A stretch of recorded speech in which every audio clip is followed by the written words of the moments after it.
Here we are, You get Fripp the sound? Island, South Carolina, Okay. and it's May 23rd, 2008.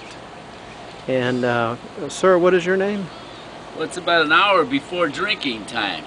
Well, what's that in your hand there? I see it's a glass next to you. Well, this? Oh, yeah. Well, this is water.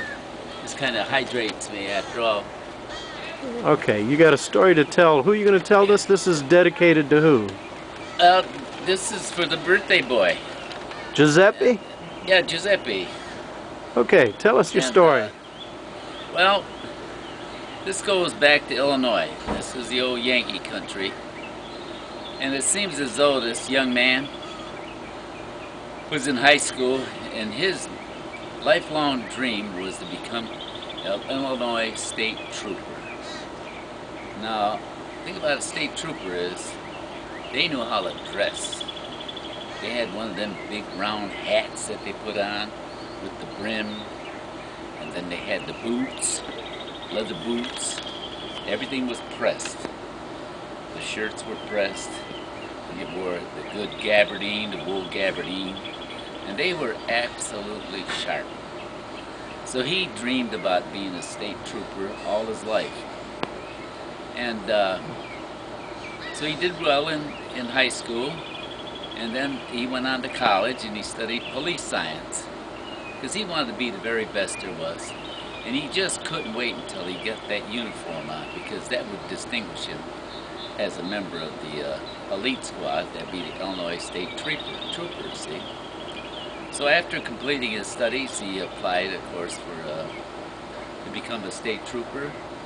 And they says yes. He says we'll show you the ropes, and they put him with some veteran troopers, and he rode kind of like shotgun with them.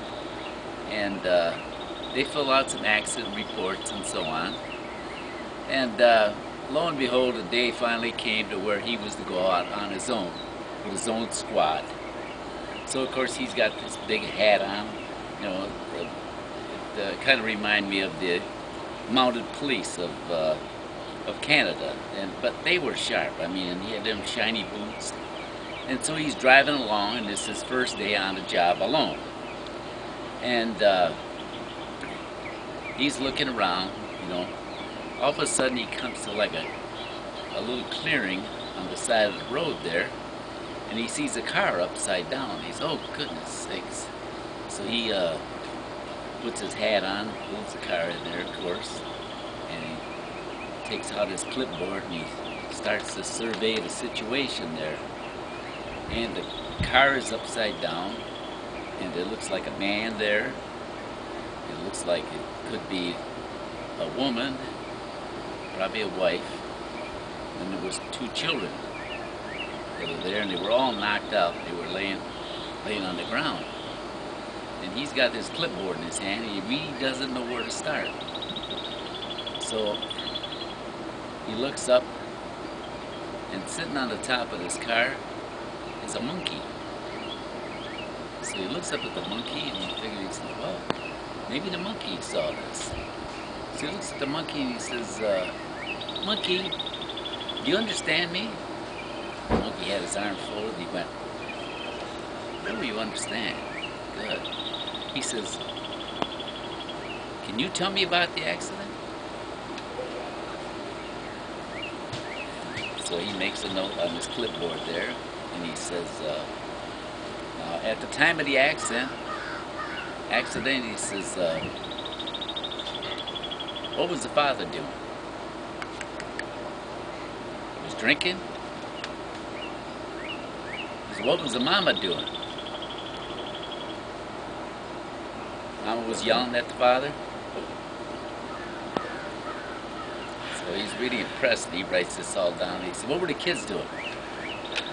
Oh, the kids were fighting, huh? Yeah, the kids were fighting in the background. He said, well, it is a terrible accident. By the way, he says, you're tremendous help. Now, what you really have to tell me now is, who was driving the car at the time? And what were you doing? Oh, thank you so much. This is dedicated to you, Joe, and of course, Italian for Giuseppe.